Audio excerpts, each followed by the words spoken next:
My name's Matt. I was in the Air Force for 7 years. I was stationed at Hill Air Force Base, Utah, and Pope Air Force Base, North Carolina. I was an aircraft electrician, and I deployed to Iraq and Afghanistan.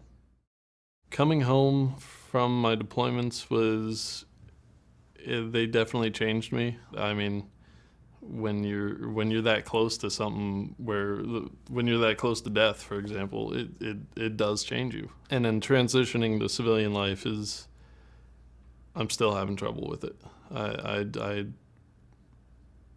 It's a different world.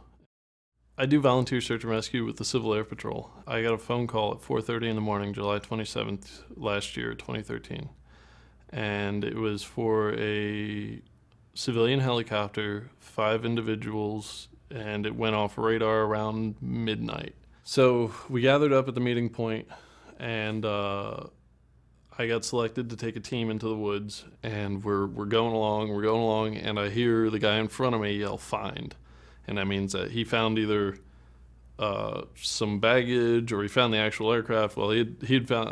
I was 4 feet behind him, and I looked up, and straight ahead there it was in the upside down.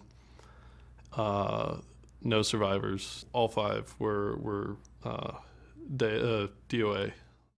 The very next day, I actually went to the VA and walked in. And I said, "Hey, I have an appointment today, but I also would like to see a social worker or counselor or somebody right away." Conversation with the social worker, that was probably the first time that I really started to shake and everything started to hit me, because it was pretty rough. But we talked about the crash. She helped me by explaining, like, listen, you got to talk to people. You can't keep it in.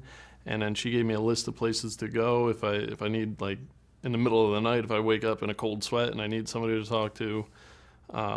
And she checked up on me every time that I've gone back. She brought up that I have a temporary non-combat PTSD. Everyone thinks that PTSD is all combat related. If you say, "Oh yeah, I have a mild case of PTSD," they're like, "Oh, how many times were you blown up?"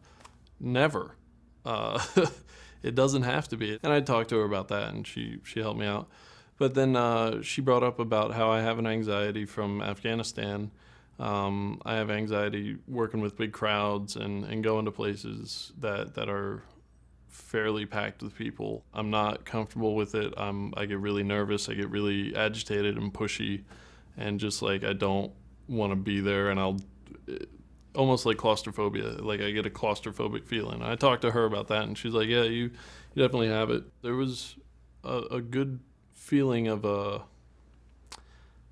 not really a relief, but just hey, there is something it's not in my head. Something is going on, and somebody else that has a degree or has some type of knowledge about it knows and sees it, and I can talk to about it, and they can try and figure out and get me some help.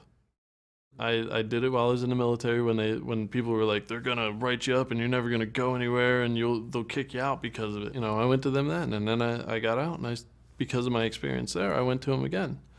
And it's been nothing but helpful. Like they help.